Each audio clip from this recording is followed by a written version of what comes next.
New details tonight, nearly 1 year to the day since a driver purposely slammed into a crowd, leaving a concert at the Kodak Center, ultimately killing 3 people. So I think it's just important that they don't feel forgotten and that we remember them in this investigation. Good evening. On this New Year's Eve, I'm Karen Edwards. Matt is off. Justina Hughes, Joshua Orr, and Don Rivette lost their lives in that attack, and there are still a number of questions. This morning, Rochester police sat down exclusively with 13 WHAM's Christian Garzone to share new details on this now closed investigation. 1 year ago, the Kodak Theater on Ridge Road was a scene these detectives have never seen in their combined decades of service. Initially, we thought it was just a horrible traffic accident, and then pretty quickly we learned that it was an attempt to kill probably hundreds of people. Detective Terry Deerkop says they still can't figure out a motive for why the suspect, Michael Avery of Syracuse, decided to drive his car packed with 19 gas canisters to this spot.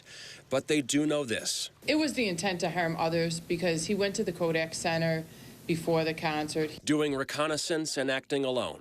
Deerkop said this was not some suicide mission. It was an attempt to kill as many people as possible with a gasoline bomb on wheels. Avery, methodical and meticulous. He covered not just Monroe County, but various counties to clearly just buy one gas can at one location.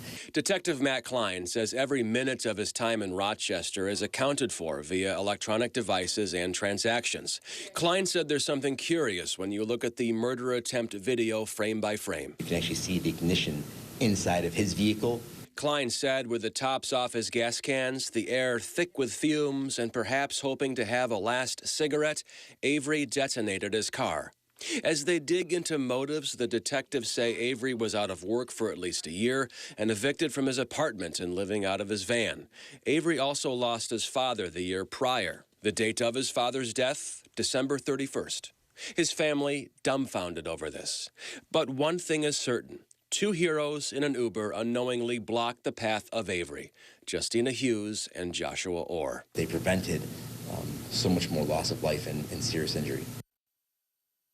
Our Christian Garzone reporting there. The husband of the 3rd victim, Don Rivette, who was walking with her, survived, and the Uber driver also survived that attack.